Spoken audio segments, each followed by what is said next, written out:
Emenda Constitucional das Domésticas completa 1 ano de aprovação. Marco Civil na internet. Descubra o que pode mudar no país. E ainda hoje, o Fica a Dica sobre a ditadura militar e as vagas de estágio. É agora no Circuito UFMG.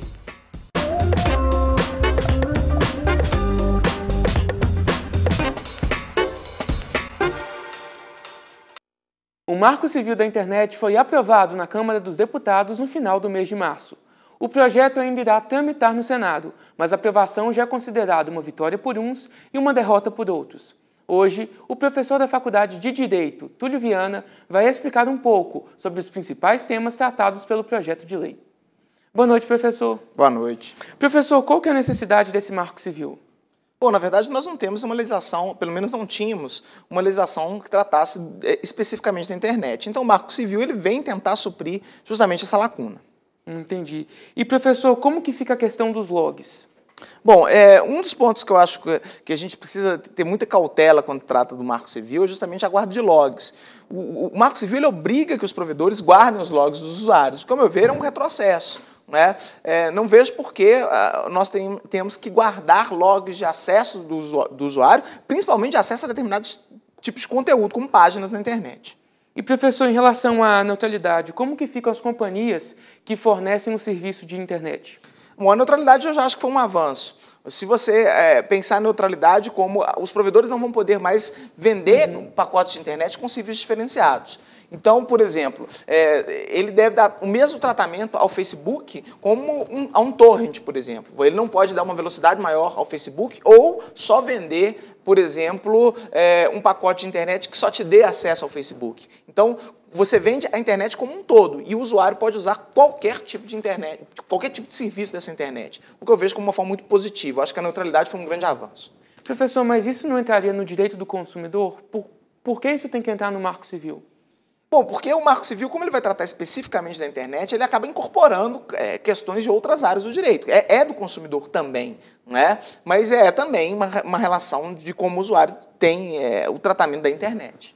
Entendi. E, professor, para as pessoas que não entenderam muito bem ainda, como que fica a questão da censura? Esse Marco Civil ele vem censurar ou o que vai acontecer a partir dele? Acho que pelo contrário, eu acho que o Marco Civil ele dá ao Poder Judiciário a competência exclusiva de retirar alguma página do ar ou algum conteúdo ofensivo do ar. Em qualquer Estado democrático de direito, cabe ao Judiciário realmente fazer isso. Você pode ter criação de conteúdos falsos a respeito de uma pessoa, dizendo que ela praticou um crime, por exemplo, ou esses vídeos pornográficos. Né? Agora, uma questão que é bom deixar claro que, em relação aos vídeos pornográficos, foi dado um tratamento diferenciado. Né? Porque, em vez de ser uma ordem judicial, deixou-se aos provedores de acesso que façam esse tipo de análise, se aquele material é lícito ou não. O que, ao meu ver, está errado. Não é? Na verdade, cabe ao judiciário sempre decidir se aquele conteúdo é lícito ou não. Não é? Alegam que seria demorado demais deixar um juiz decidir isso. Agora, deveria o Marco Civil ter previsto uma forma de agilizar essa tramitação no Poder Judiciário. O que a lei deveria ter feito é agilizar o procedimento, jamais deixar a cargo de uma empresa privada decidir se um conteúdo pode ou não ir ao ar. Professor, mas essa questão ainda pode ser mudada? Sim, porque o Marco Civil, na verdade, só foi aprovado na Câmara. Então, no Senado, tudo isso ainda pode ser modificado. E, professor, como que fica a questão dos avanços? Porque o senhor estava conversando comigo e parece que tem avanços, mas ainda tem questões que podem ser melhoradas. Qual que é a sua opinião sobre isso?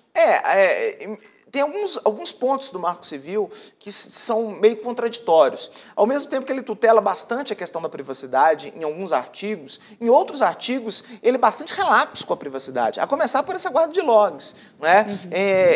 Se nós imaginarmos uma empresa guardando os logs de acesso dos usuários, isso tem um valor de mercado muito grande. Isso, ainda que o Marco Civil diga que não pode ser comercializado, a gente sabe que na prática pode ser comercializado de forma ilícita, o que me gera bastante temor em relação a isso. Isso tem que ser repensado. Realmente, esses artigos de guarda de log me parece que deveriam ser retirados do Marco Civil. E, professor, qual que é a relação de espionagem e esses logs, esse armazenamento de informações?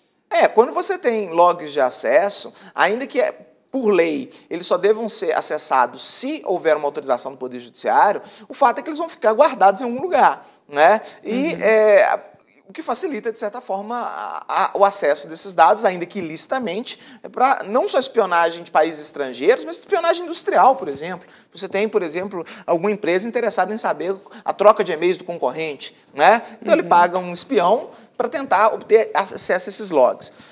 Insisto, nada disso seria obtido por meio lícito, porque por meio lícito só por meio de ordem judicial. Mas só de existir os logs, né, você deixa a situação do usuário realmente complicada, porque ele fica bastante vulnerável, já que todo mundo vai saber que esses logs existem. E, professor, quem que tem direito a acessar esses logs? Parece, então, que é só o sistema judiciário brasileiro, no caso. Só com autorização judicial, quando ocorresse um crime ou alguma coisa que realmente justificasse, nós poderíamos ter um requerimento aí ao juiz para que ele determinasse a quebra desse sigilo. Agora, insisto, no Brasil a gente vê, inclusive, declarações de imposto de renda sendo vendidas por camelôs em praças públicas, né? Então, eu não sei se eu confio tanto na segurança, no sigilo desses logs que vão ficar guardados por seres humanos, né? E seres humanos que guardam também podem passá-los para terceiros de forma ilícita.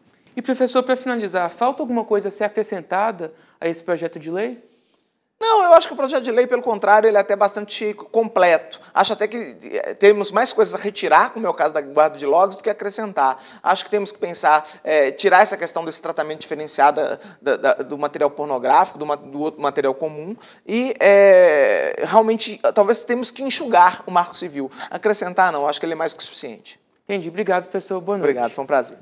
Há um ano, a Emenda Constitucional número 72 foi promulgada pelo Congresso Nacional. Mais conhecida como PEC das Domésticas, a mudança regulamenta o direito das empregadas. A Emenda Constitucional número 72 é o resultado da aprovação da proposta de emenda número 66, mais conhecida como PEC das Domésticas. Ela garante à categoria direitos que antes eram negligenciados. Todo mundo chama até hoje de PEC das Domésticas, mas ela deixou de ser proposta de emenda e passou a ser a Emenda Constitucional 72, que amplia a proteção trabalhista das domésticas. Ela deu novos direitos para os domésticos que já existiam para os outros trabalhadores em geral. Então ela está trabalhando para a igualdade dos empregados no Brasil. De acordo com este pesquisador, antes mesmo da emenda que garante salário mínimo fixado por lei, seguro-desemprego, jornada de trabalho de 44 horas semanais, férias remuneradas e o benefício opcional do FGTS, entre outros direitos, entrar em vigor, a remuneração do serviço doméstico já tinha impacto na economia brasileira e crescia acima da média da mesma. Você está remunerando melhor uma certa classe de trabalhadores, aí você está aumentando a renda, o consumo, então isso é um impacto positivo. Aí, do outro lado, as famílias, né, que estão empregando esse tipo de trabalho, tem um custo adicional com isso, né? Então, isso também é um efeito negativo, porque essas famílias vão ter que despender mais recursos para pagar esse tipo de trabalho. O que é interessante é como esse trabalho se concentra nas classes de menor renda, é como se tivesse uma transferência de renda, né, de classes mais altas para classes mais baixas, em termos de rendimentos e de custos. E o resultado, no geral, é positivo, foi positivo para a economia brasileira em termos de criação de renda, e de emprego e de consumo. Obviamente, você tem um aumento de custo desse tipo de trabalho, né, desse tipo de serviço, as famílias podem começar a procurar alternativas, né? Então, aquele que a gente observa em alguns casos, de mensalistas para diaristas, as famílias podem migrar de babás para escolas, não é isso? Para creches. Então, sempre há uma tendência, né, de que o aumento desses custos gere, por parte das famílias que contratam, uma substituição desse serviço por outra alternativa, né? Não foi esse o caso de Nádia, que há 14 anos trabalha na mesma casa e sempre teve a maior parte dos benefícios garantidos.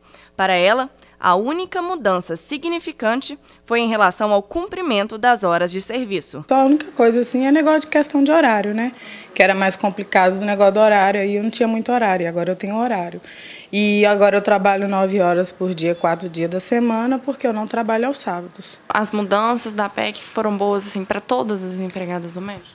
Eu acho que sim, porque tinha muita gente que eu conheço que sempre passava do horário, ficava até tarde, e muitas das vezes para você ir embora, questão de ônibus, questão de lugar onde as pessoas moram, é difícil, é complicado, e assim ficou bem mais fácil. Apesar do cumprimento de horas ser parte do contrato de trabalho, A patroa ressalta que a relação com Nádia é de plena confiança. Eu não fiz nenhuma folha de ponto, nada disso. Porque ela é uma pessoa já, como eu disse, de confiança e tudo. A Nádia aqui em casa, ela é como uma pessoa da família mesmo. Porque é só ela aqui, já tem 14 anos, ela viu meus filhos crescerem.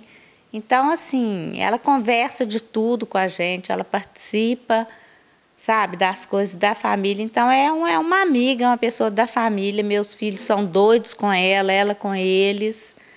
Então, é isso. Então, por isso que, assim, é muito difícil. A gente não tem muito essa relação, muito de cobrança. São como minha família, minha segunda família. Eu amo os meninos incondicionalmente, não posso nem falar senão eu choro. E, assim, eles para mim, não tenho nada a reclamar, tenho o maior prazer em trabalhar com eles. E é isso. Segundo Nádia, a emenda foi importante para o reconhecimento da categoria.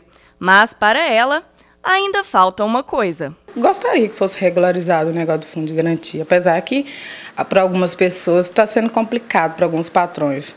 Mas para a gente seria bom, é uma segurança a mais.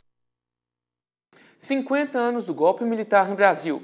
No Fica a Dica dessa semana, as consequências da ditadura. Hoje, a dica sobre as feridas da ditadura na sociedade brasileira.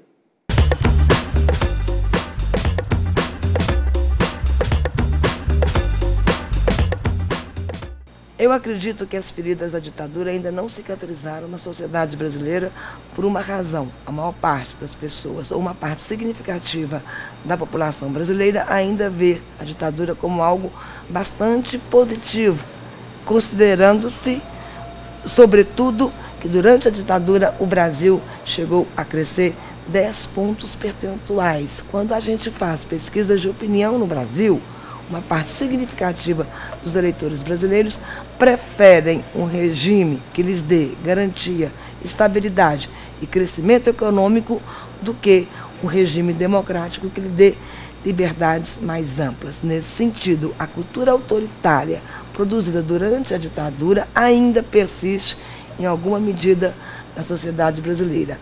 Em segundo lugar, muitos daqueles que participaram da ditadura são atualmente senadores, são deputados, não foram punidos e muitos deles participaram de atos de tortura em coalizão com os próprios militares, o que faz com que muitas famílias que perderam filhos e amigos sintam-se de alguma maneira, entre aspas, enganados pelo regime democrático, porque o resultado não foi de punição daqueles que participaram da ditadura, que inclusive hoje são eleitos pelo voto popular e direto. Então a ditadura deixou marcas institucionais, preservou no regime democrático algumas das suas lideranças e deixou marcas pessoais, tendo em vista que muitos perderam sua vida e ainda não foram sequer indenizados pelos crimes praticados pelos ditadores. Nesta quinta, a dica é sobre a juventude na ditadura. Não perca! E agora é hora de vagas de estágio com Beatriz Vale.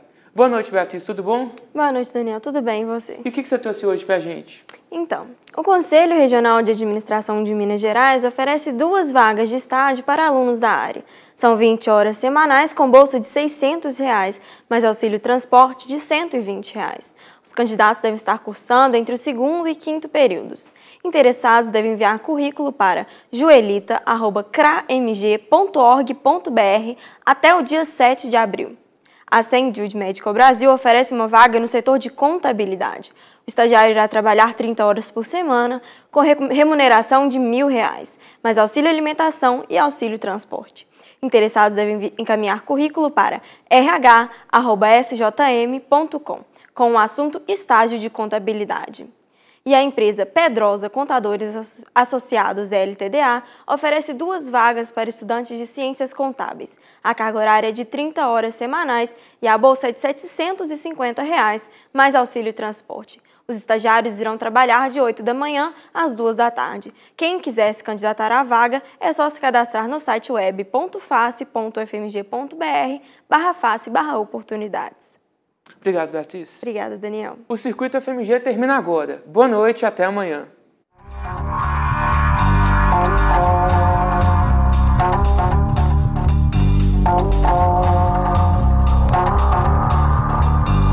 Música